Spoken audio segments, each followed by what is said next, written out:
Aku dan ibuku dipermalukan di depan ratusan orang saat datang ke acara pernikahan mantan suami. Dia berkata, "Hei kalian orang miskin. Hanya bikin malu saja di acara mewahku. Acara ini hanya untuk orang-orang kaya, gembel miskin dan bau seperti kalian tidak pantas di sini. Cepat pergi." Aku dan ibuku hanya tersenyum, tapi semua orang syok saat tahu ternyata.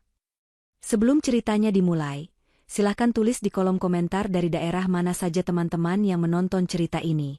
Jangan lupa like dan subscribe agar channel ini bisa semakin berkembang dan bisa mempersembahkan cerita yang lebih menarik lagi. Pagi itu sama seperti 1000 pagi lainnya di rumah kecil kami. Sinar matahari menerobos masuk melalui celah genting tua, melukis garis-garis debu di udara. Aku, Nara, sedang menyapu lantai papan yang sudah mulai lapuk di beberapa bagian, sementara Ibu Dewi, ibuku, dengan tenang menyiram tanaman kembang sepatu di pot-pot tanah liat yang berjejer di teras sempit.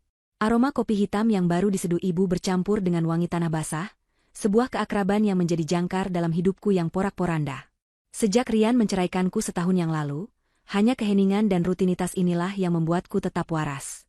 Rumah peninggalan kakek ini menjadi saksi bisu bagaimana aku membangun kembali kepingan hatiku, satu persatu, dengan bantuan senyum teduh ibuku. Kami hidup sederhana. Sangat sederhana. Ibu menjual kue-kue basah buatannya ke pasar setiap subuh, dan aku bekerja paruh waktu di sebuah toko buku kecil di ujung jalan. Penghasilan kami cukup untuk makan dan membayar tagihan listrik. Kami tidak pernah kekurangan, tapi kami juga jauh dari kata mewah.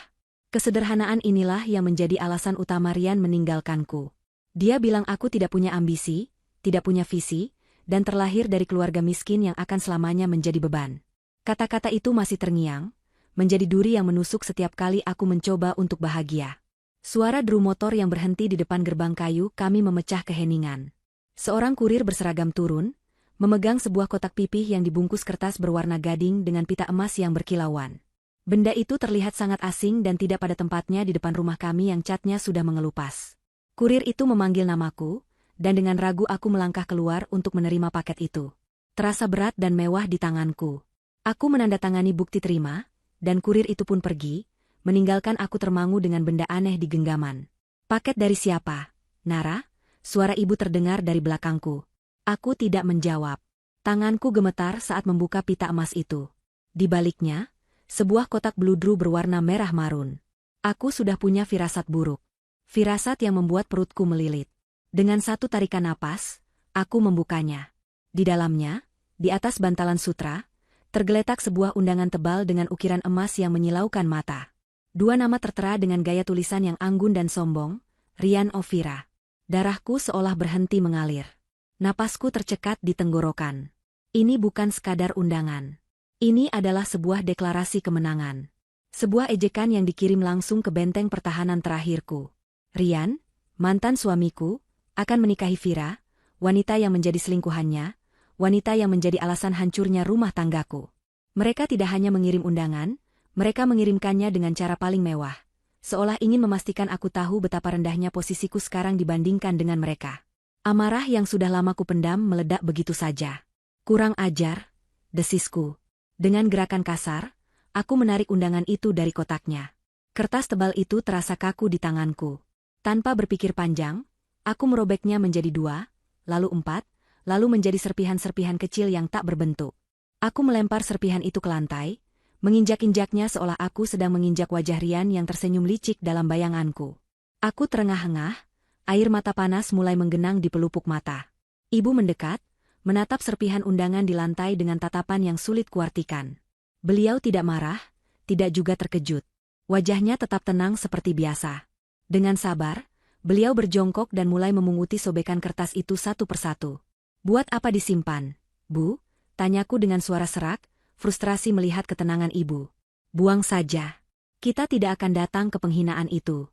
Mereka sengaja mengirim ini untuk menyakiti kita."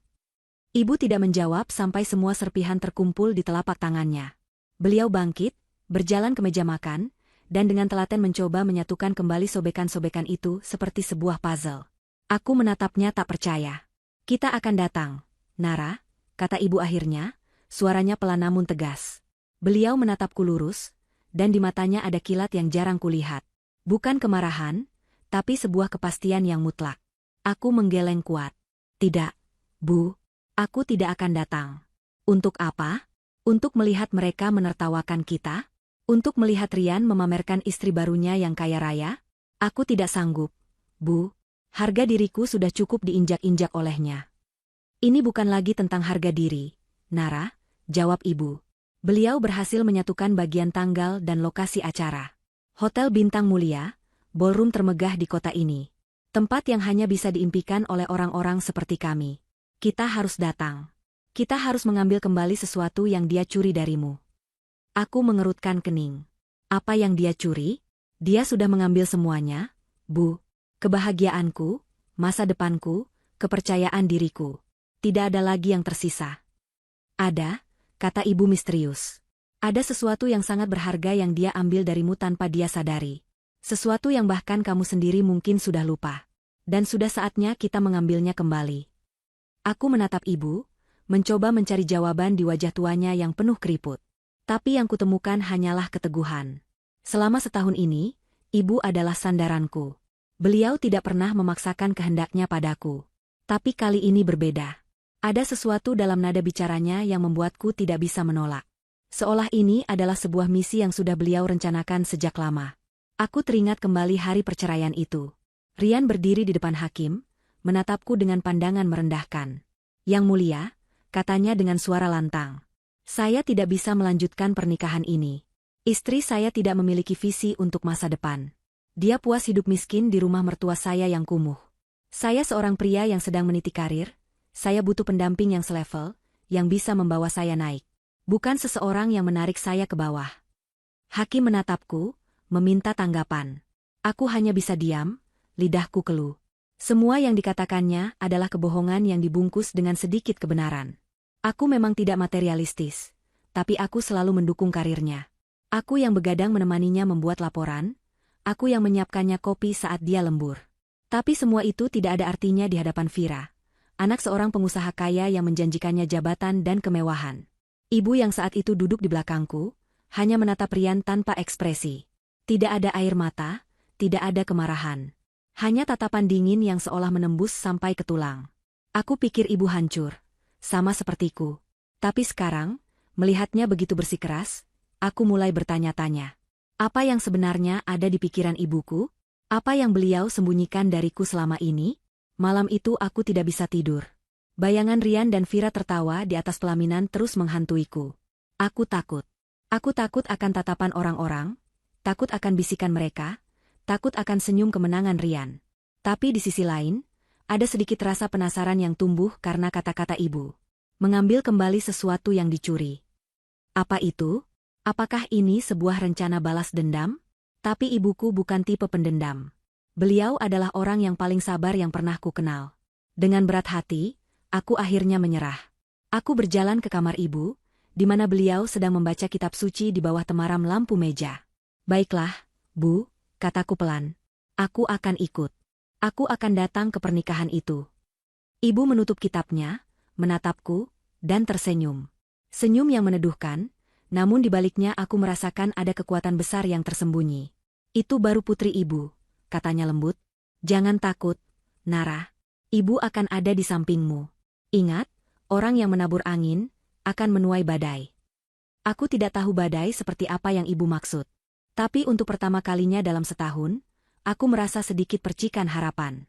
Harapan bahwa mungkin, keadilan masih ada di dunia ini. Dan mungkin, badai itu akan datang untuk Rian. Hari pernikahan itu tiba dengan langit yang cerah. Seolah alam semesta pun ikut merayakan hari bahagia Rian dan Vira. Ironis. Bagiku, langit cerah itu terasa seperti sebuah ejekan. Udara di dalam rumah kami terasa berat dan tegang. Aku hanya memakan separuh dari sarapanku. Sementara ibu menghabiskan nasinya dengan tenang, seolah hari ini adalah hari biasa. Kita berangkat sore nanti. Acaranya dimulai setelah maghrib, kata ibu sambil membereskan piring. Sekarang, ayo kita siapkan pakaian kita. Ibu membawaku ke lemari kayu jati tua di kamarnya. Lemari itu berbau kapur barus dan kenangan. Beliau membukanya, dan di dalamnya tergantung beberapa setelan pakaian terbaik kami, yang sebenarnya sangat jauh dari kata mewah. Ibu mengeluarkan 2 buah kebaya. Satu berwarna biru pastel untukku, dan satu lagi berwarna coklat tanah untuknya. Kebaya itu model lama, tapi kainnya masih bagus dan jahitannya sangat rapi. Itu adalah kebaya yang kami pakai saat menghadiri pernikahan sepupuku 5 tahun yang lalu. Hanya ini, Bu? Tanyaku ragu. Aku membayangkan para tamu wanita di pestarian akan mengenakan gaun malam yang gemerlapan, bertabur kristal dan payet, membawa tas tangan bermerek yang harganya mungkin lebih mahal dari seluruh isi rumah kami. Memang kenapa? Ini bersih, rapi, dan sopan, jawab ibu sambil mengelus kain kebaya itu. Pakaian tidak mendefinisikan siapa kita, Nara. Karakterlah yang menentukannya. Biarkan mereka memakai perhiasan di tubuh mereka. Kita, memakai perhiasan di dalam hati kita. Kata-kata ibu sedikit menenangkanku. Kami pun bersiap. Aku merias wajahku tipis-tipis, hanya untuk menutupi lingkaran hitam di bawah mataku akibat kurang tidur. Ibu hanya memoles bibirnya dengan sedikit pelembab dan merapikan rambutnya yang mulai memutih ke dalam sanggul sederhana. Saat kami bercermin, kami terlihat seperti dua orang ibu dan anak yang hendak pergi ke pengajian rutin, bukan ke sebuah resepsi pernikahan termegah di kota. Kami adalah definisi dari kata sederhana, atau mungkin kuno, di mata orang lain. Sore harinya, saat kami berjalan keluar dari gang sempit rumah kami untuk mencari taksi di jalan raya, cibiran itu pun datang. Bu Lastri, tetangga kami yang paling terkenal dengan mulut tajamnya, sedang duduk di teras rumahnya bersama beberapa ibu-ibu lain. Loh, Bu Dewi, Mbak Nara. Rapi sekali, mau kemana? Sapanya dengan nada yang dibuat semanis mungkin, tapi matanya menatap kami dari atas ke bawah dengan tatapan menilai. Mau kondangan, Bu Lastri, jawab ibuku singkat sambil tersenyum. Senyum sinis langsung terbit di bibir Bu Lastri. Kondangan? Kenikahannya Mas Rian. Ya? Wah, hebat lo masih mau datang. Kalau saya jadi Mbak Nara, sih, tidak akan sudi menunjukkan muka. Tapi ya, baguslah. Namanya juga silaturahmi, katanya, penuh dengan sindiran. Ibu-ibu yang lain mulai berbisik-bisik. Tapi, Mbak, sahut ibu yang lain, kok pakai bajunya begitu? Nanti diusir sama satpam. Loh, pestanya kan di hotel bintang mulia. Tamunya pasti orang kaya semua. Aku merasakan wajahku memanas. Tanganku terkepal di sisi tubuh. Aku ingin sekali berbalik dan berteriak pada mereka, tapi genggaman tangan ibu di lenganku menguat, memberiku isyarat untuk tetap tenang. Ibu hanya tersenyum kepada mereka. Senyum yang sama, senyum teduh yang menyimpan 1000 makna. Terima kasih sudah mengingatkan, Bu. Kami hanya tamu biasa, yang penting niatnya baik, jawab ibu dengan sopan, lalu menarikku pelan untuk melanjutkan perjalanan. Sepanjang perjalanan di dalam taksi, aku hanya diam menatap keluar jendela. Pemandangan kota yang ramai terasa kabur. Yang ada di pikiranku hanyalah kata-kata para tetangga tadi, yang seolah menjadi perwakilan dari apa yang akan kami hadapi di sana. Kami akan menjadi bahan tontonan. 2 ekor tikus kecil yang tersesat masuk ke dalam istana para kucing. Aku teringat lagi ucapan terakhir Rian saat dia mengemasi barang-barangnya dari rumah ini. Lihat dirimu, Nara. Lihat ibumu. Lihat rumahmu yang reot ini. Kalian akan selamanya jadi gembel. Sementara aku akan terbang tinggi. Aku akan menjadi orang kaya, orang terhormat. Dan kamu akan menyesal seumur hidupmu karena telah melepaskanku. Saat itu aku hanya bisa menangis. Tapi sekarang, entah kenapa, kata-kata itu justru membakar sesuatu di dalam diriku. Bukan lagi hanya rasa sakit, tapi juga percikan perlawanan. Aku melirik ibu yang duduk tenang di sampingku. Beliau menatap lurus ke depan, seolah pikirannya sudah berada di tujuan kami. Taksi akhirnya berhenti di depan lobi Hotel Bintang Mulia. Sebuah bangunan megah dengan pilar-pilar raksasa dan lampu kristal yang menggantung rendah. Mobil-mobil mewah berjejer rapi, dari dalamnya keluar para pria berjas mahal dan wanita-wanita bergaun indah. Jantungku berdebar semakin kencang. Rasanya aku ingin menyuruh sopir taksi untuk putar balik dan membawaku pulang ke zona aman di rumah kami. Aku menelan ludah. Bu, aku tidak yakin bisa melakukan ini. Ibu menoleh padaku. Beliau meraih tanganku, menggenggamnya erat. Tangan tuanya terasa hangat dan kuat. Tatap mata ibu, Nara, katanya. Aku pun menatapnya. Kamu bukan gembel. Kamu adalah putriku. Hari ini, kita akan ajari dia arti dari status yang sebenarnya. Nak, sekarang, tegakkan kepalamu, dan berjalanlah dengan bangga. Kata-kata itu seperti mantra sihir. Sebuah kekuatan baru mengalir ke dalam diriku. Rasa takut itu tidak hilang. Tapi kini ia diimbangi oleh keberanian yang ditularkan oleh ibuku. Kami membayar taksi dan melangkah turun. Saat kami berjalan di atas karpet merah menuju pintu lobi, tatapan-tatapan merendahkan itu langsung menyambut kami. Para penjaga, para tamu lain, semua menatap kami seolah kami adalah kesalahan. Aku menarik napas dalam-dalam, mengeratkan genggaman pada tangan ibuku. Kami terus berjalan, tidak menoleh ke kiri atau kanan. Kami melangkah masuk ke dalam lobi yang gemerlapan, menuju ballroom tempat singgasana Rian dan Vira berada. Kami melangkah masuk ke dalam kandang singa, hanya berbekal kebaya sederhana dan sebuah rahasia yang bahkan aku sendiri belum mengetahuinya. Badai itu akan segera datang. Saat kami melangkah melewati pintu raksasa ballroom hotel bintang mulia, dunia seolah berubah. Aku merasa seperti terlempar ke dalam sebuah dongeng yang bukan untukku. Ribuan bunga mawar putih dan lili dirangkai menjadi pilar-pilar megah, menjulang tinggi hingga menyentuh langit-langit yang dihiasi replika lukisan klasik. Lampu-lampu kristal raksasa menggantung, membiaskan cahaya ke segala penjuru, menciptakan kilauan seperti ribuan berlian yang melayang di udara. Alunan musik orkestra yang lembut mengalir, berbaur dengan denting gelas sampanye dan tawarnya para tamu yang tampak seperti bangsawan dan sosialita dari majalah mode. Aroma parfum mahal bercampur dengan wangi bunga dan hidangan mewah yang tersaji di meja-meja prasmanan yang panjangnya seolah tak berujung. Semua kemewahan ini terasa menusuk mataku. Ini adalah dunia Rian sekarang. Dunia yang ia pilih, dunia yang ia kejar dengan cara mengkhianatiku. Dan kami berdua, aku dan ibuku, dengan kebaya sederhana kami, adalah sebuah noda dalam lukisan yang sempurna ini. Kehadiran kami langsung menarik perhatian. Sejak kami melangkah masuk, bisikan-bisikan itu dimulai. Seperti desis ular, menyebar dari satu meja ke meja lain. Mata-mata menatap kami, pertama dengan rasa ingin tahu, lalu dengan cemoohan yang tak tersembunyi. Mereka melihat kebaya kami yang kuno, sepatu kami yang sederhana, wajah kami yang tidak terpoles riasan tebal. Mereka seolah bisa mencium aroma kesederhanaan kami, yang di dunia mereka, mungkin sama dengan aroma kemiskinan. Itu siapa? Salah masuk acara kali, ya? Lihat bajunya, seperti mau ke arisan RT. Astaga, bukannya itu mantan istrinya Rian? Yang dari kampung itu? Berani sekali dia datang ke sini. Kasihan sekali, mungkin dia berharap bisa dapat makan gratis. Setiap bisikan adalah jarum kecil yang menusuk kulitku. Aku menundukkan kepala, berharap bisa menjadi tidak terlihat. Aku ingin berbalik, lari keluar dari ruangan ini dan tidak pernah kembali.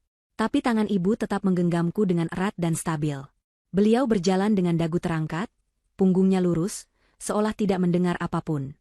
Beliau berjalan dengan ketenangan seorang ratu yang sedang menyamar di antara rakyat jelata, bukan seperti seorang gembel yang tersesat. Kami berjalan menuju meja penerima tamu, untuk meletakkan amplop sumbangan kami yang tipis. Petugas di sana menatap kami dengan sebelah mata, menerima amplop itu dengan ujung jarinya seolah takut kotor. Aku bisa melihatnya membandingkan amplop coklat sederhana kami dengan amplop-amplop tebal berhias pita yang sudah menumpuk di dalam kotak. Dari atas pelaminan yang megah, Vira adalah yang pertama kali melihat kami. Pelaminan itu sendiri seperti singgasana dari negeri dongeng, penuh dengan bunga putih dan lampu sorot yang membuatnya dan Rian menjadi pusat perhatian. Aku melihat senyum Vira yang tadinya merekah sempurna, langsung memudar. Bibirnya menipis, dan matanya menyipit dengan kebencian. Dia menyenggol lengan Rian, berbisik sambil menunjuk ke arah kami dengan dagunya. Rian mengikuti arah pandangannya. Dan kemudian, matanya bertemu denganku.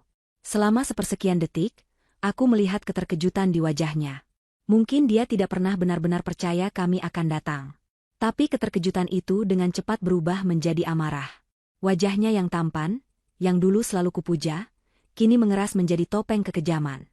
Senyum yang tadinya ia tebar untuk para tamu kini lenyap, digantikan oleh seringai dingin. Dia turun dari pelaminan. Langkahnya tegap dan cepat. Sepatu kulit mahalnya berketuk di lantai marmer, menciptakan gema yang seolah menjadi penanda datangnya malapetaka.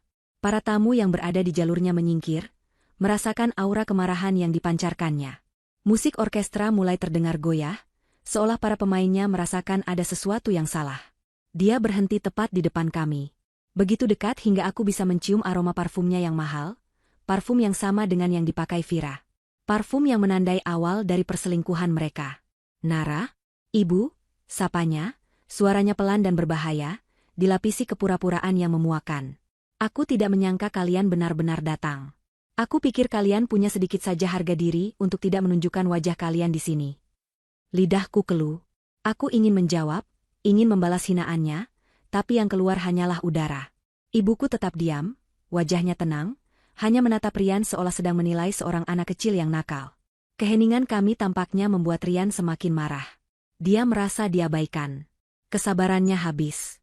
Dengan gerakan tiba-tiba, dia berjalan cepat ke arah panggung kecil tempat pembawa acara berdiri dan merebut mikrofon dari tangannya. Sang pembawa acara terkejut, tak bisa berbuat apa-apa. Rian mengetuk mikrofon itu 2 kali.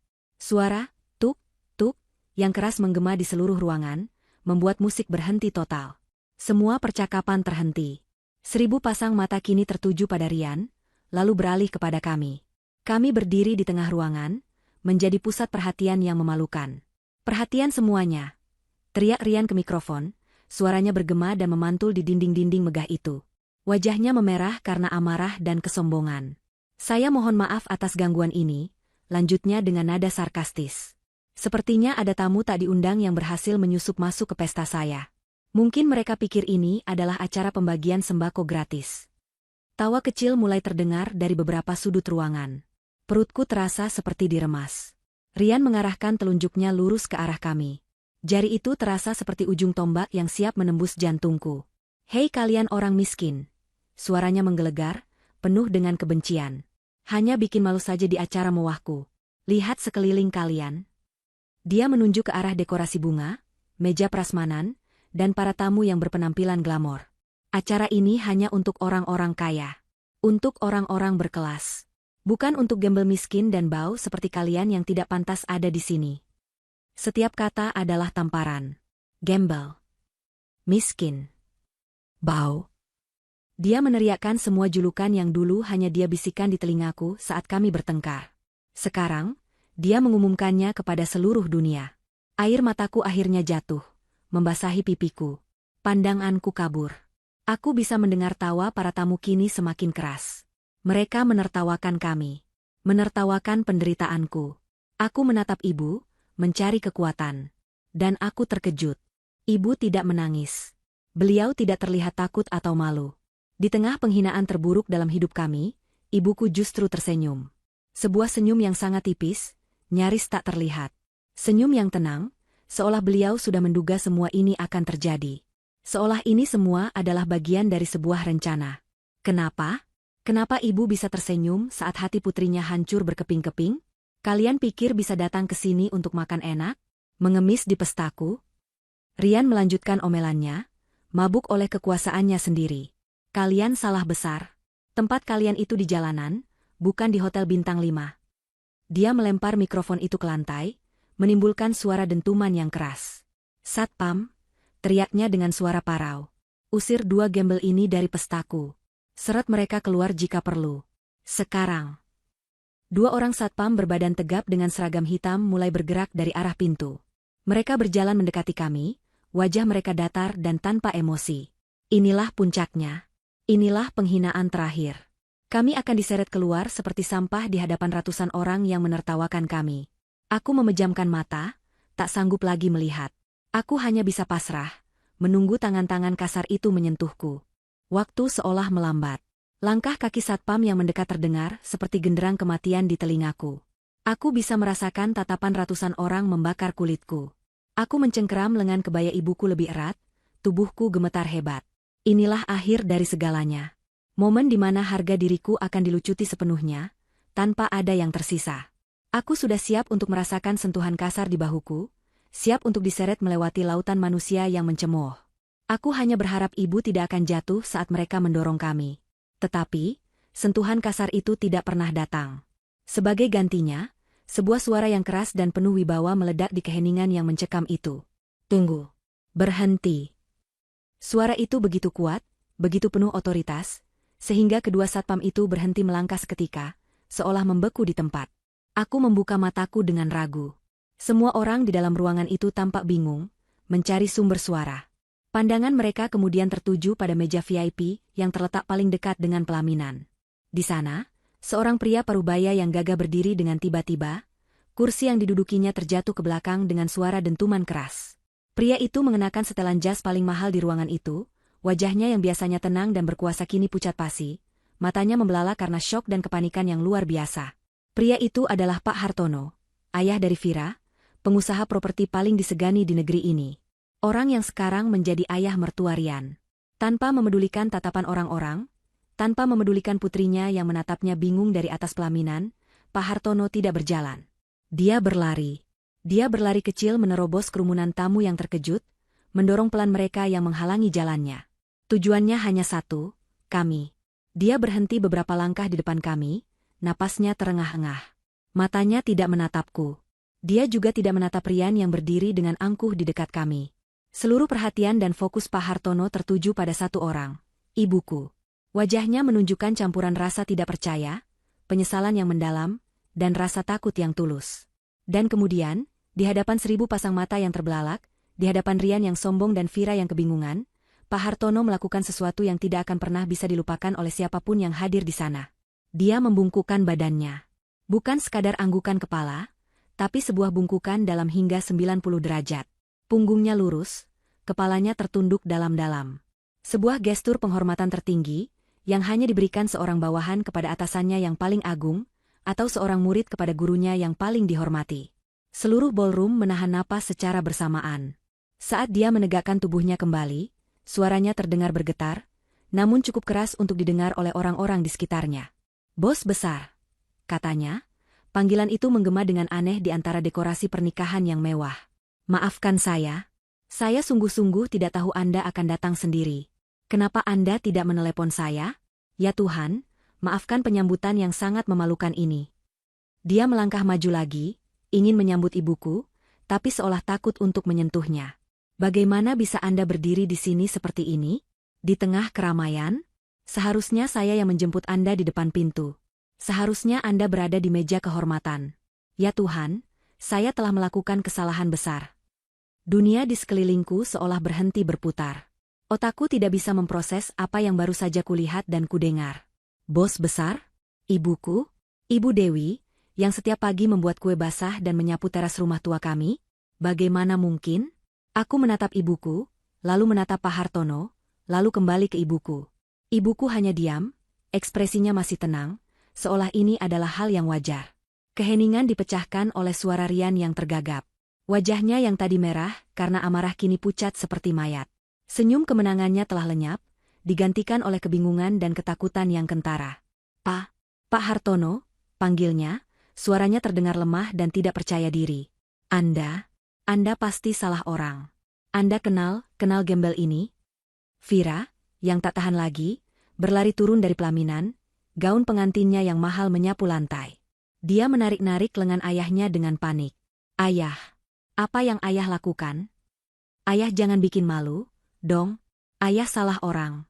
Dia ini cuma ibunya Nara, mantan istri Rian yang tidak punya apa-apa. Ayah sadar, dong." Pak Hartono menepis tangan putrinya dengan kasar. Dia kemudian membalikkan badannya menghadap Rian. Matanya yang tadi menunjukkan rasa hormat pada ibuku, kini menyala-nyala dengan amarah yang dahsyat. Wajahnya memerah, urat-urat di lehernya menonjol. "Gembel," raungnya, suaranya menggelegar seperti guntur, membuat semua orang, termasuk aku, tersentak kaget. "Diam kamu, Rian." Dia menunjuk wajah Rian dengan jari gemetar karena amarah. "Kamu yang tidak sadar. Beraninya kamu membuka mulut kotormu itu dan menghina wanita ini." Napas Pak Hartono memburu. Dia menatap Rian lekat-lekat, seolah ingin membakarnya hidup-hidup hanya dengan tatapannya. "Kamu pikir kamu siapa? Kamu pikir pesta mewahmu ini hebat?" Tanyanya dengan nada rendah yang mengancam. "Kamu tidak ada apa-apanya. Dan kamu..." Dia berhenti sejenak, mengambil napas dalam-dalam sebelum melepaskan bom yang akan menghancurkan dunia Rian. "Kamu bahkan tidak tahu siapa wanita yang baru saja kamu hina di depan semua orang ini, kan?" Pertanyaan itu menggantung di udara. Bukan sebuah pertanyaan biasa, tapi sebuah vonis. Rian hanya bisa menggeleng pelan, matanya memancarkan ketakutan murni. Dia mulai sadar, dia telah melakukan kesalahan. Bukan kesalahan kecil, tapi sebuah kesalahan fatal yang akan mengubah seluruh hidupnya. Dan di tengah semua kekacauan itu, aku hanya bisa menatap ibuku, wanita yang selama ini ku kenal sebagai sosok sederhana, yang kini berdiri tenang sebagai seorang bos besar yang misterius. Pertanyaan retoris Pak Hartono menggantung di udara yang beku, berat dan mematikan seperti kapak algojo yang siap jatuh. Ruangan yang tadinya riuh rendah dengan tawa dan musik kini senyap sunyi. Begitu senyap hingga aku bisa mendengar detak jantungku sendiri yang berpacu liar di dalam dada. 1000 pasang mata yang tadinya menatap kami dengan cemoohan kini beralih antara Rian yang pucat pasi, Pak Hartono yang murka, dan ibuku yang berdiri tenang di pusat badai. Aura di dalam ballroom telah berubah total. Bukan lagi aura pesta, melainkan aura ruang pengadilan di mana vonis akan segera dijatuhkan. Rian berdiri membatu, mulutnya sedikit terbuka, napasnya tersengal seolah seseorang baru saja meninju perutnya. Wajahnya yang tampan, yang selalu ia banggakan, kini adalah kanvas kosong yang dilukis dengan kebingungan dan ketakutan murni. Dia menatap ibuku, mencoba mencari jejak-jejak, gembel, yang selama ini ia hina. Namun ia tidak menemukan apa-apa. Yang ada hanyalah ketenangan mutlak. Sebuah kedalaman di mata ibuku yang belum pernah ia sadari sebelumnya. Apa-apa maksud Anda, Pak? Bisik Rian, suaranya nyaris tak terdengar. Siapa dia sebenarnya? Pak Hartono menarik napas panjang, seolah mengumpulkan kekuatan untuk mengucapkan sebuah nama yang begitu agung. Dia tidak lagi menatap Rian. Sebaliknya, dia berbalik sedikit dan menundukkan kepalanya lagi ke arah ibuku, seolah meminta izin untuk berbicara. Ibuku hanya memberinya anggukan kecil yang nyaris tak kentara. Mendapat persetujuan itu, Pak Hartono menegakkan tubuhnya dan menatap seluruh tamu di ruangan itu. Suaranya, yang kini sudah lebih tenang namun tetap bergetar karena emosi, terdengar jelas di setiap sudut ruangan. Dengarkan semuanya, serunya. Wanita yang berdiri di hadapan kita ini, wanita yang baru saja dihina dengan kata-kata paling keji oleh menantu saya sendiri. Dia berhenti, menatap Rian dengan tatapan membunuh. Adalah Ibu Dewi Laksmi, pendiri sekaligus pemilik utama dari Nusantara Group. Nama, Nusantara Group, menyebar di antara para tamu seperti gelombang kejut. Bisikan-bisikan langsung terdengar di seluruh penjuru. Aku sendiri terkesiap.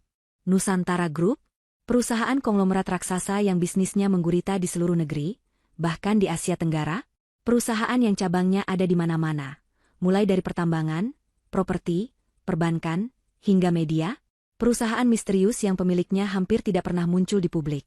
Sosok yang lebih mirip legenda daripada manusia nyata. Aku menatap ibuku dengan tidak percaya. Ibuku, Ibu Dewi Laksmi, pemilik Nusantara Group? Ini tidak mungkin. Ini pasti sebuah lelucon. Ibuku adalah wanita yang tangannya kapalan karena menguleni adonan kue setiap malam. Ibuku adalah wanita yang menawar harga sayur di pasar. Bagaimana mungkin dia adalah sosok legendaris itu?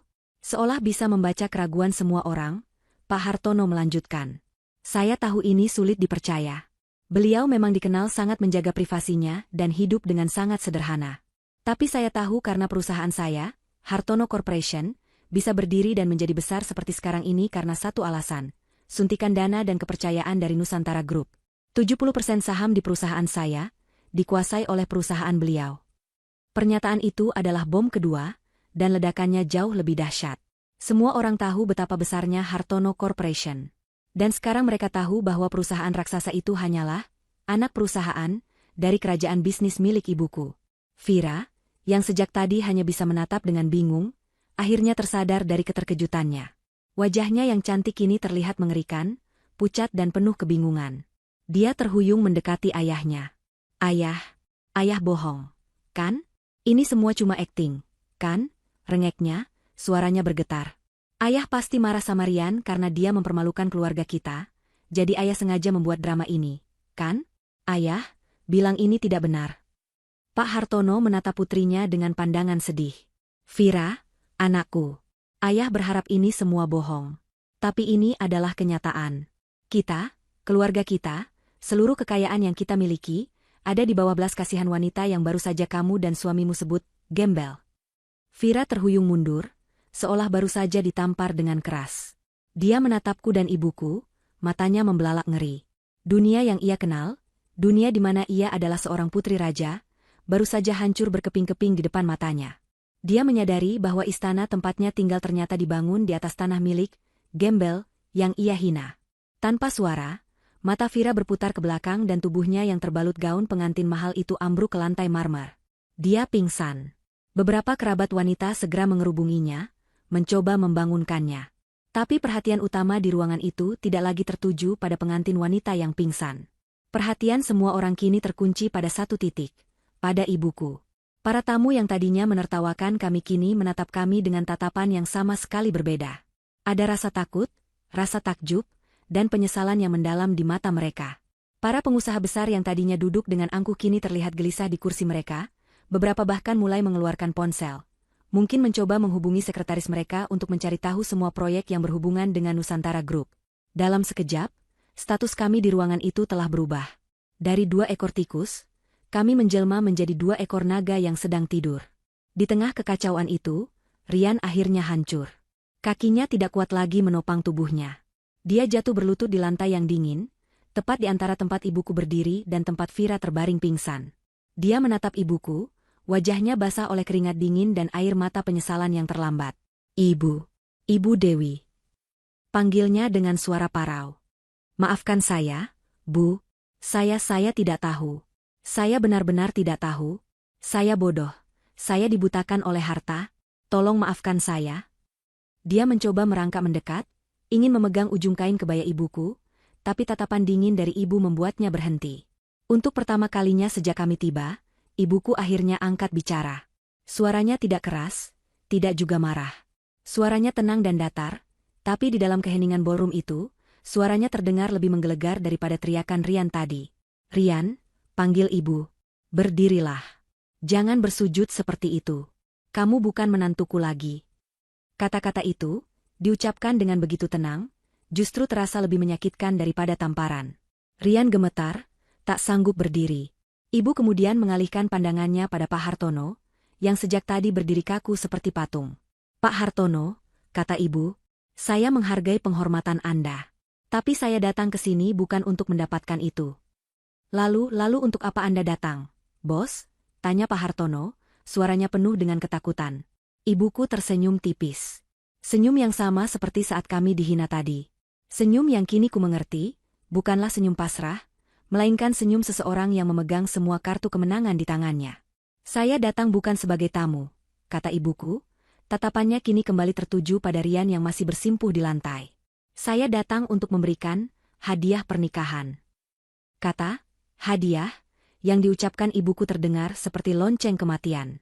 Kata itu menggema di dalam keheningan, syarat dengan ancaman yang tak terucapkan. Tidak ada seorang pun di ruangan itu yang cukup bodoh untuk berpikir bahwa hadiah itu adalah sesuatu yang menyenangkan. Rian, yang masih berlutut di lantai, mengangkat wajahnya. Air mata dan keringat membasahi wajahnya yang pucat, ekspresinya adalah campuran antara harapan putus asa dan ketakutan yang luar biasa. Dia mungkin berharap, hadiah, itu adalah pengampunan. Betapa naifnya dia. Ibuku bahkan tidak meliriknya lagi. Pandangannya tertuju lurus pada Pak Hartono, yang berdiri kaku, menanti takdirnya diputuskan. Pak Hartono, kata ibuku, nadanya masih datar dan tanpa emosi. Anda tentu ingat proyek pengembangan kota mandiri, Nusantara Jaya, di pesisir selatan, bukan? Proyek yang akan menjadi mahakarya terbesar perusahaan Anda. Proyek yang bernilai 5 triliun rupiah. Pak Hartono menelan ludah dengan susah payah. Wajahnya semakin pucat, seolah semua darah telah terkuras dari sana. Iya, Bos. Tentu saja saya ingat. Proyek itu adalah impian saya. Benar, sahut ibuku, itu adalah impian Anda. Dan Nusantara Group, sebagai investor utama, telah berkomitmen penuh untuk mendanai impian Anda tersebut. Ibu berhenti sejenak, membiarkan ketegangan di ruangan itu mencapai puncaknya. Aku bisa melihat para tamu menahan napas. Banyak di antara mereka adalah pengusaha yang pasti mengerti betul arti dari proyek sebesar itu. Kehilangan proyek 5 triliun bukan hanya kerugian finansial, itu adalah sebuah kiamat bagi sebuah perusahaan. Kemudian, dengan 3 kata yang diucapkan dengan sangat jelas dan dingin, ibuku menghancurkan impian itu. Proyek itu, saya batalkan. Jika sebelumnya ruangan itu hening, kini rasanya seperti semua udara telah tersedot keluar. Keputusan itu begitu final, begitu absolut, diucapkan tanpa sedikit pun keraguan. Pak Hartono terhuyung mundur, tangannya mencengkeram dadanya seolah terkena serangan jantung. Bos, tolong jangan, pekiknya, semua harga diri dan wibawanya sebagai pengusaha besar kini luntur sudah. Dia melangkah maju, kedua tangannya terkatup di depan dada dalam gestur memohon. Tolong, Bos, jangan lakukan ini. Proyek itu adalah hidup saya. Hidup seluruh karyawan saya.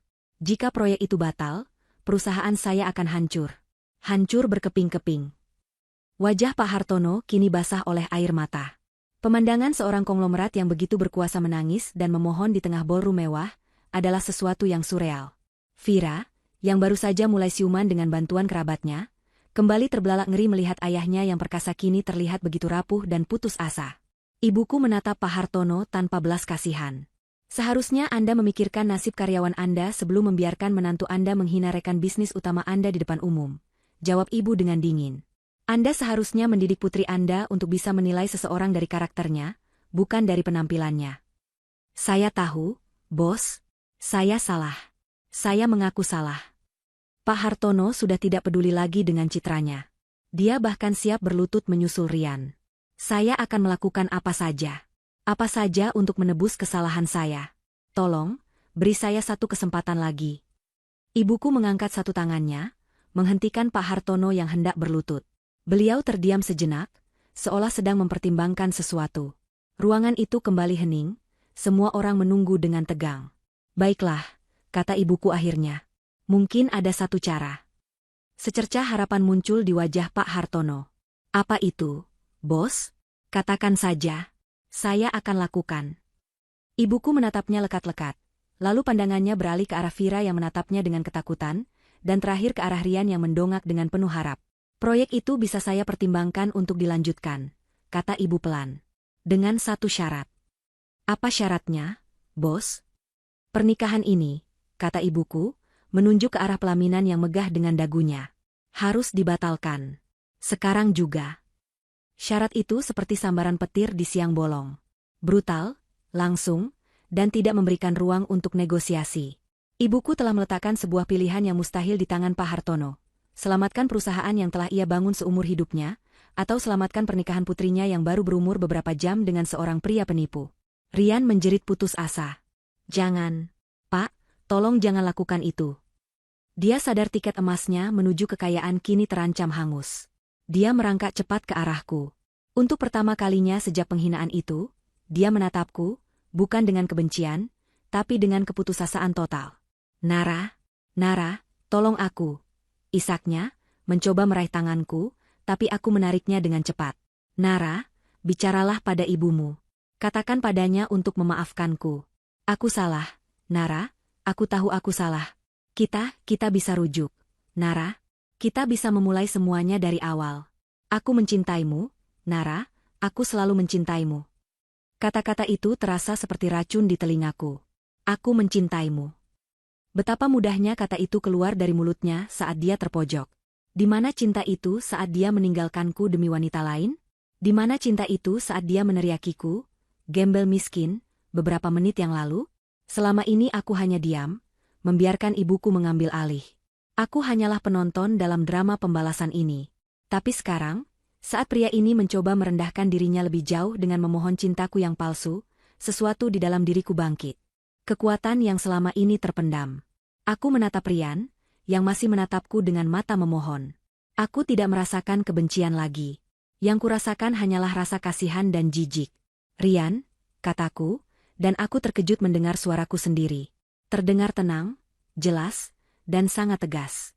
Dulu, saat kamu menceraikanku, kamu bilang aku adalah beban yang menarikmu ke bawah. Kamu bilang kamu butuh seseorang yang bisa membuatmu terbang tinggi. Aku berhenti sejenak, membiarkan kata-kataku meresap. Sekarang lihatlah dirimu. Kamu berlutut di kakiku, memohon untukku menarikmu kembali. Ironis, bukan? Aku menggeleng pelan.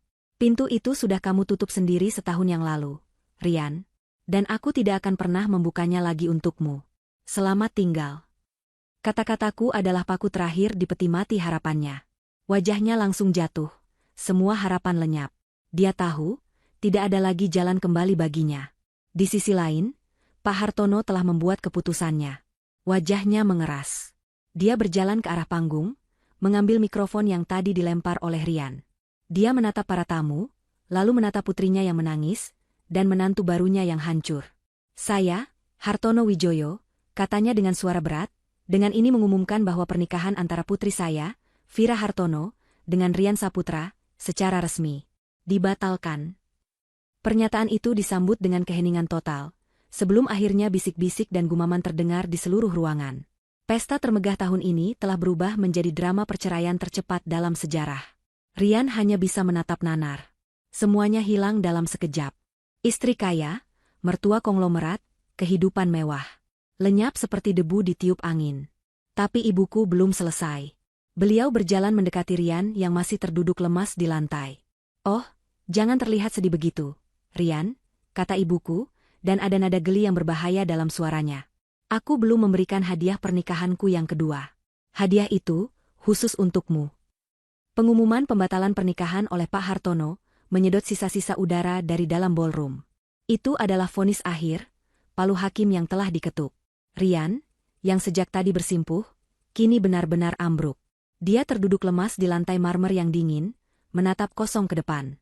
Dunianya, yang baru beberapa jam lalu terasa begitu gemerlap dan penuh harapan, kini telah menjadi abu. Istri kaya, hilang. Mertua konglomerat, hilang. Proyek triliunan sebagai sandaran, hilang. Semua lenyap dalam sekejap mata. Di tengah kehancuran total itu, dia mendengar suara ibuku. Jangan terlihat sedih begitu, Rian. Aku belum memberikan hadiah pernikahanku yang kedua. Hadiah itu, khusus untukmu. Mendengar kata-kata itu, secercah harapan yang gila dan tidak masuk akal tampak di mata Rian. Dia mengangkat kepalanya yang tertunduk lesu. Mungkinkah? Mungkinkah setelah semua ini, Ibu Dewi masih punya sedikit belas kasihan? Mungkinkah hadiah ini adalah semacam pesangon? Sejumlah uang untuk memulai hidup baru, sebagai tanda permintaan maaf karena telah menghancurkan pestanya? Pikiran-pikiran liar itu menari-nari di otaknya yang sudah korslet. Ibu melangkah mendekat, tatapannya tajam dan menusuk, seolah bisa melihat langsung ke dalam jiwa Rian yang busuk. Beliau tidak terlihat marah. Beliau terlihat seperti seorang ahli bedah yang akan melakukan operasi yang sulit, dingin, tenang, dan sangat presisi. Rian, panggil ibu dengan nada ringan, seolah sedang mengobrol biasa. Mobil sport merah yang kamu parkir di depan lobi tadi, bagus sekali. Merek Italia, kan? Pasti harganya sangat mahal. Rian tergagap. Dia tidak mengerti arah pembicaraan ini. Iya, Bu. Itu hasil kerja keras saya. Jawabnya lirih, sedikit dari kesombongan lamanya masih tersisa, walau sudah compang-camping. Hasil kerja keras? Ibu tersenyum tipis. Lalu apartemen mewah di puncak gedung apartemen Central Residence yang kamu tinggali selama setahun terakhir. Kamu membelinya atau menyewanya? Aku dengar pemandangan kota dari sana sangat indah. Saya menyewanya, Bu, jawab Rian, semakin bingung. Tentu, sahut ibu. Dan jam tangan mewah di pergelangan tanganmu itu, setelan jas yang kau pakai ini, semua perjalanan bisnismu ke luar negeri, kartu kredit tanpa batas yang selalu kau banggakan. Semuanya kau dapatkan dengan kerja kerasmu. Begitu? Setiap pertanyaan ibu terasa seperti sebuah jerat yang perlahan-lahan mengencang di leher Rian. Dia hanya bisa mengangguk lemah, tidak tahu harus berkata apa lagi. Pada saat itulah, seorang wanita berpenampilan profesional dengan setelan kerja berwarna gelap yang sejak tadi berdiri diam di dekat pintu, melangkah maju. Dia membawa sebuah tablet dan sebuah map tebal. Dia adalah Santi, asisten pribadi ibuku, wanita yang sangat efisien dan setia, yang wajahnya tidak menunjukkan emosi apapun. Santi menyerahkan tablet itu kepada ibuku. Ibu tidak melihatnya. Beliau justru memberikannya kepada Pak Hartono yang masih berdiri terpaku. Pak Hartono, mungkin Anda tertarik untuk melihat beberapa data, kata ibu. Dengan tangan gemetar, Pak Hartono menerima tablet itu. Santi dengan sigap menunjuk beberapa file di layar. Pak Hartono membaca, dan matanya semakin membelalak ngeri dengan setiap baris yang ia baca. Rian, kata ibu, suaranya kini berubah menjadi dingin. Mari kita berhenti bermain sandiwara. Mari kita bicara tentang kerja kerasmu. Ibu mulai berjalan pelan mengelilingi Rian yang terduduk, seperti seekor singa betina yang mengitari mangsanya yang tak berdaya. Pertama, mobil sport merah itu. Kamu tidak membelinya. Kamu bahkan tidak menyewanya. Mobil itu adalah aset milik Nusantara Otomotif, salah satu anak perusahaan saya. Mobil itu dipinjamkan kepadamu di bawah program insentif eksekutif berprestasi. Benar begitu, Santi? Benar, Bu, jawab Santi tanpa ekspresi. Leasing atas nama perusahaan, penggunaan pribadi atas nama Rian Saputra. Kontrak akan berakhir besok. Rian terkesiap. Wajahnya semakin pucat. Kedua, apartemen mewahmu, lanjut ibu, langkahnya tidak berhenti. Apartemen itu bukan milikmu. Gedung apartemen Central Residence seluruhnya adalah milik Nusantara Property. Unit yang kau tempati adalah aset korporat yang dipinjamkan kepada karyawan potensial dari perusahaan-perusahaan rekanan. Kebetulan, perusahaan tempatmu bekerja sebelum ini adalah salah satu rekanan kami. Ketiga, promosimu yang melesat cepat di kantormu yang lama, kata ibu lagi.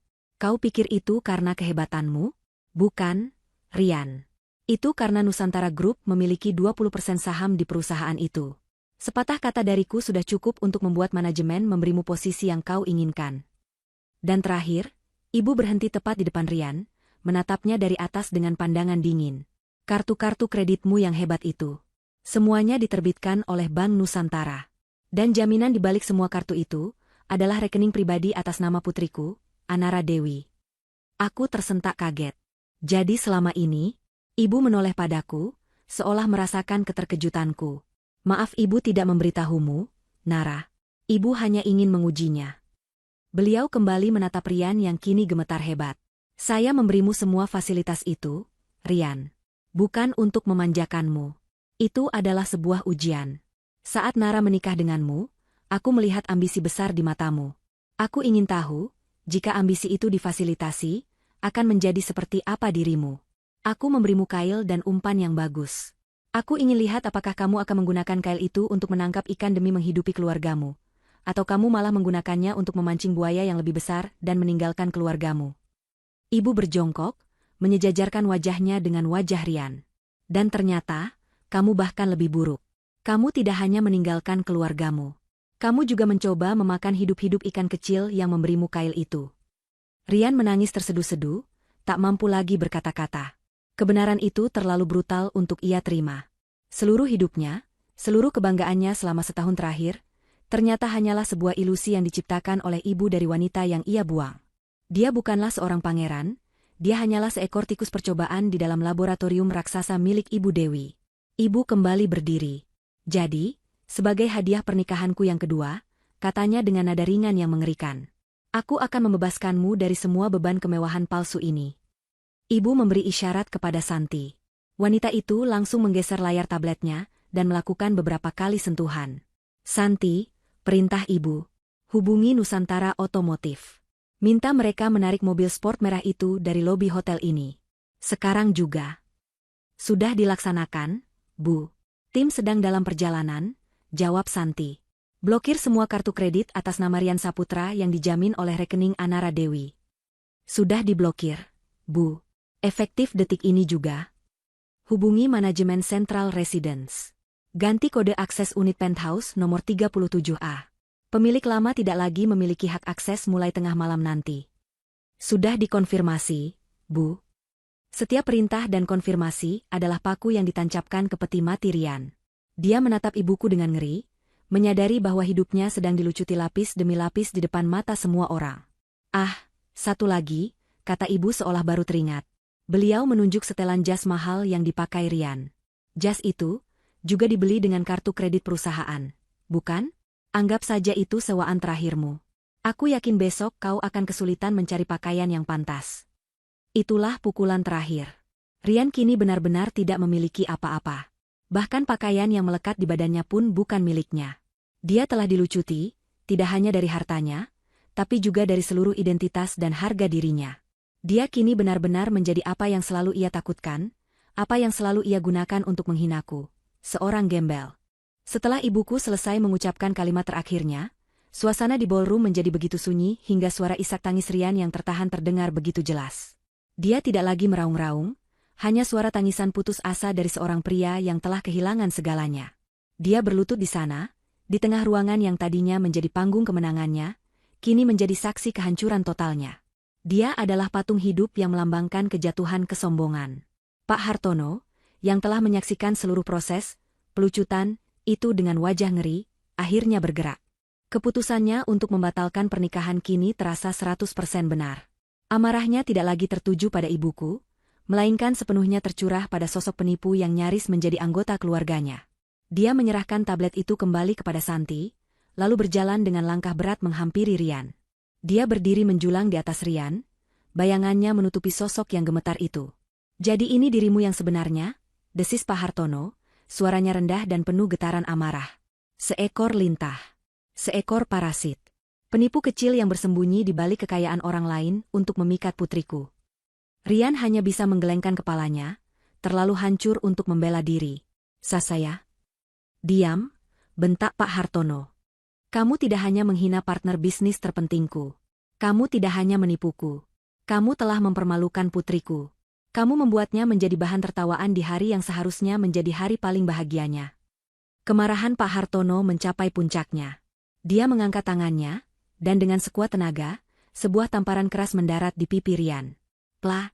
Suara tamparan itu menggema di seluruh ruangan, tajam dan brutal. Begitu keras hingga kepala Rian terpaling ke samping. Bekas merah langsung tercetak di pipinya yang pucat. Tindakan kekerasan itu adalah sebuah katarsis. Sebuah hukuman fisik yang setimpal setelah penghancuran mental yang baru saja terjadi. Tidak ada seorang pun yang menyalahkan Pak Hartono. Bahkan, ada anggukan-anggukan setuju dari beberapa tamu yang melihatnya. Setelah melampiaskan sedikit amarahnya, Pak Hartono berbalik menghadap para tamu yang masih mematung. Dia berjalan ke atas panggung, sekali lagi mengambil mikrofon yang tergeletak di lantai. Wajahnya keras seperti batu. Kepada seluruh tamu undangan, katanya dengan suara yang kuat dan jelas. Saya ulangi sekali lagi. Pernikahan antara putri saya, Vira Hartono, dengan pria ini, dia menunjuk Rian dengan jijik. Batal. Saya juga ingin mengumumkan di hadapan kalian semua, bahwa Rian Saputra adalah seorang penipu. Saya, Hartono Wijoyo, dan seluruh Hartono Corporation, tidak akan pernah lagi berurusan dengannya. Dan saya sarankan, demi kebaikan bisnis kalian sendiri, kalian semua melakukan hal yang sama. Itu adalah sebuah dekret. Sebuah fatwa yang akan membuat Rian menjadi paria di kalangan sosialita dan pebisnis kota ini. Dia tidak hanya kehilangan hartanya, dia juga baru saja kehilangan nama baik dan masa depannya. Dia telah di blacklist secara permanen. Sementara itu, Vira yang telah siuman sepenuhnya, kini menangis sejadi-jadinya. Tapi tangisannya bukan untuk Rian. Dia menangis untuk dirinya sendiri. Untuk harga dirinya yang hancur. Pesta pernikahan impiannya telah berubah menjadi mimpi buruk paling memalukan. Ayahnya, yang murka dan malu, tidak memberinya waktu untuk meratapi nasib. Pak Hartono turun dari panggung, mencengkeram lengan putrinya dengan kasar. Ayo pulang. Pesta memalukan ini selesai. Bentaknya, tidak peduli pada gaun Vira yang terseret-seret atau isak tangisnya. Dia menyeret putrinya melewati kerumunan, meninggalkan Rian begitu saja. Melihat drama utama telah berakhir, para tamu mulai bergerak. Seperti semut yang sarangnya terusik, mereka mulai membubarkan diri dengan cepat. Tidak ada lagi yang mau berlama-lama di tempat yang penuh dengan energi negatif dan kehancuran ini. Mereka berjalan keluar dalam kelompok-kelompok kecil, berbisik-bisik, melirik kasihan pada Rian, dan menatap penuh hormat sekaligus takut pada ibuku. Teman-teman Rian yang tadi tertawa paling keras kini menjadi orang pertama yang bergegas pergi, menghindari tatapannya seolah dia adalah wabah penyakit. Dalam waktu kurang dari 15 menit, ballroom yang tadinya penuh sesak dengan 1000 tamu kini menjadi kosong melompong.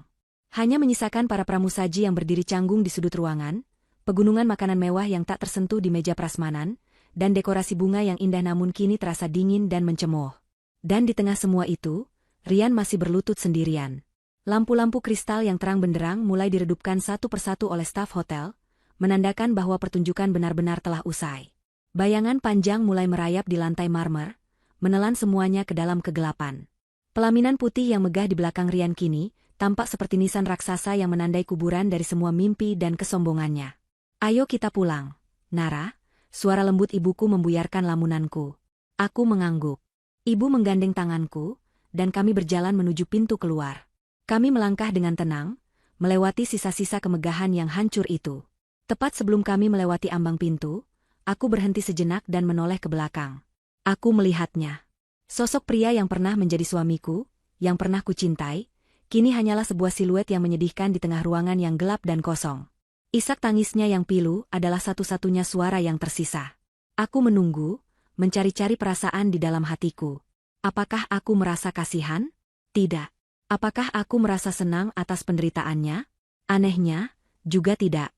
Yang kurasakan hanyalah sebuah kehampaan yang damai. Beban berat yang selama setahun ini menghimpit dadaku, kini telah terangkat. Aku tidak merasakan apa-apa lagi untuknya. Dan itu adalah perasaan paling melegakan di dunia. Aku akhirnya benar-benar bebas. 2 minggu telah berlalu sejak malam penuh drama di Hotel Bintang Mulia. 2 minggu yang terasa seperti seumur hidup. Pagi ini, aku tidak lagi terbangun oleh sinar matahari yang menyelinap dari celah genting. Aku terbangun di sebuah kamar yang luas dengan jendela kaca setinggi dinding, memperlihatkan pemandangan kota Jakarta yang terhampar seperti permadani berkilauan di bawahnya. Aroma kopi yang kuseduh bukanlah dari bubuk kopi murah, melainkan dari biji kopi pilihan yang baru digiling. Kami berada di penthouse di puncak salah satu gedung apartemen milik Nusantara Group, tempat yang selama ini ibuku sebut sebagai rumah singgah jika beliau ada urusan di ibu kota. Ini adalah dunia ibuku yang sebenarnya. Dunia yang selama ini beliau sembunyikan dariku, bukan untuk menipuku, tapi untuk melindungiku. Aku duduk di sofa bludru yang nyaman di ruang keluarga, mengenakan jubah mandi sutra yang terasa lembut di kulitku. Di tanganku ada sebuah tablet, dan di layarnya terpampang berita-berita yang menjadi buah bibir seluruh negeri. Berita tentang pernikahan batal paling spektakuler abad ini. Para wartawan, dengan segala cara, berhasil mengumpulkan kepingan-kepingan cerita dari para tamu yang hadir. Nama Rian Saputra, Vira Hartono, dan yang paling membuat semua orang penasaran, nama Ibu Dewi Laksmi, terpampang di semua judul berita utama. Aku membaca artikel pertama. Judulnya, Rian Saputra, Pangeran Palsu, yang tenggelam dalam utang. Di sana tertulis bagaimana Rian kini menghadapi tuntutan hukum berlapis. Pak Hartono menuntutnya atas penipuan dan pencemaran nama baik. Pihak penyelenggara pernikahan menuntutnya, karena tidak bisa melunasi sisa biaya pesta yang mencapai miliaran rupiah. Foto terbaru Rian yang berhasil diambil oleh paparazzi sungguh menyedihkan. Dia terlihat keluar dari sebuah kantor pengacara dengan wajah kuyu, rambut acak-acakan, dan pakaian yang sama dengan yang ia kenakan beberapa hari sebelumnya. Jauh dari citra eksekutif muda sukses yang selalu ia tampilkan. Artikel kedua membahas nasib keluarga Hartono. Saham Hartono Corporation sempat anjlok beberapa poin sebelum akhirnya stabil kembali setelah Pak Hartono secara resmi mengeluarkan pernyataan publik yang isinya memutuskan semua hubungan dengan Rian dan meminta maaf secara tidak langsung kepada Nusantara Group. Vira, sang pengantin wanita, dikabarkan mengalami depresi berat dan mengurung diri. Pesta pernikahan impiannya telah membuatnya menjadi bahan tertawaan nasional. Lalu ada artikel tentang ibuku. Misteri Dewi Laksmi, konglomerat bertangan dingin yang hidup seperti rakyat jelata. Tidak ada yang berhasil mendapatkan foto terbaru ibuku. Privasinya dijaga begitu ketat oleh tim keamanan Nusantara Group. Ibu menjadi sosok legenda yang semakin misterius. Sosok yang bisa menghancurkan sebuah dinasti bisnis, hanya dengan beberapa patah kata. Aku menggeser layar, mencari berita lain, dan aku menemukannya. Sebuah video amatir yang direkam oleh salah satu tamu. Video itu menunjukkan Rian, beberapa hari setelah pesta, sedang berada di sebuah toko gadai. Dia meletakkan jam tangan mewahnya di atas meja. Aku ingat jam itu, dia bilang itu adalah hadiah dari klien penting. Petugas toko memeriksanya, lalu menyebutkan sebuah angka yang tampaknya sangat rendah. Rian terlihat marah, berdebat, namun akhirnya menerima uang itu dengan lemas dan berjalan keluar dengan tatapan kosong. Pemandangan itu tidak membuatku senang. Tapi juga tidak membuatku sedih. Aku hanya merasa bahwa roda kehidupan benar-benar berputar. Dulu, dia yang memandang rendah semua milikku. Sekarang, dia harus merelakan satu-satunya miliknya yang berharga untuk bertahan hidup. Ibu datang dari arah dapur, membawakanku secangkir teh melati hangat. Beliau duduk di sampingku, menatap layar tablet dengan tenang. Masih membacanya? Tanya ibu lembut. Aku mengangguk. Aku hanya tidak menyangka dampaknya akan sebesar ini. Api kesombongan jika disulut dengan kebohongan, akan menghasilkan ledakan yang besar saat bertemu dengan kebenaran, kata ibu bijak. Itu bukan perbuatan kita, Nara. Itu adalah hasil dari perbuatannya sendiri. Aku terdiam sejenak, lalu menunjukkan sebuah foto kepada ibu. Foto terbaru Rian, diambil kemarin sore. Dia terlihat sedang duduk di trotoar di depan sebuah ruko, pakaiannya lusuh, wajahnya tidak terurus. Seorang satpam ruko sedang mengusirnya dengan kasar, menunjuk-nunjuk ke arahnya. Pemandangan itu begitu mirip, begitu identik dengan cara Rian berteriak memanggil satpam untuk mengusir kami di pesta pernikahannya. Karma telah menunjukkan wujudnya dengan cara yang paling literal. Bu, kataku pelan, ada sedikit keraguan dalam suaraku. Apa kita tidak terlalu kejam? Ibuku meletakkan cangkir tehnya. Beliau menatapku dalam-dalam, tatapan yang penuh dengan cinta dan kearifan. Nara, dengarkan ibu baik-baik. Kejam itu adalah saat seseorang yang punya kekuatan, menggunakannya untuk menindas yang lemah. Kejam itu adalah saat seorang suami menghina istrinya, merendahkan keluarganya, dan membuangnya demi harta. Kejam itu adalah saat seseorang meludahi tangan yang diam-diam telah membantunya. Beliau meraih tanganku. Yang kita lakukan bukanlah kekejaman. Kita hanya mengambil kembali apa yang menjadi hak kita. Kita hanya menunjukkan sebuah cermin besar di hadapannya, agar dia bisa melihat wujud aslinya. Jika bayangan di cermin itu terlihat mengerikan, salahkan wajahnya, jangan salahkan cerminnya. Dia yang memilih takdirnya sendiri saat dia memilih kesombongan daripada kesetiaan, memilih kepalsuan daripada ketulusan. Kita tidak menghukumnya, Nara. Kita hanya membiarkan hukum alam bekerja. Kata-kata ibu meresap ke dalam hatiku, menenangkan sisa-sisa keraguan yang ada. Ibu benar. Kami tidak memulai perang ini. Kami hanya mengakhirinya. Aku menatap foto Rian yang sedang diusir itu untuk terakhir kalinya. Sosok yang dulu begitu kugilai dan kutakuti, kini tidak lebih dari orang asing yang menyedihkan. Dengan satu sentuhan, aku menghapus semua artikel berita tentangnya dari tabletku. Aku tidak perlu lagi melihatnya. Aku tidak perlu lagi mengingatnya. Kisahnya di dalam hidupku sudah benar-benar tamat. Aku berdiri dan berjalan ke arah jendela raksasa, menatap hamparan kota di bawahku. Dari ketinggian ini, semua masalah di bawah sana tampak begitu kecil. Aku menarik napas dalam-dalam, merasakan udara pagi yang bersih memenuhi paru-paruku. Beban di pundakku telah terangkat. Luka di hatiku telah mengering. Untuk pertama kalinya dalam waktu yang sangat lama, aku merasa damai. Aku merasa utuh kembali. 1 tahun berlalu. Waktu adalah penyembuh terbaik, tapi waktu juga merupakan guru yang hebat. Dalam 1 tahun itu, aku belajar lebih banyak tentang kehidupan, bisnis, dan diriku sendiri daripada yang pernah kubayangkan. Pagi ini, aku tidak lagi menatap kota dari jendela penthouse sebagai seorang pengamat. Aku berada di tengah-tengahnya, menjadi bagian dari mesin raksasa yang membuatnya terus berputar.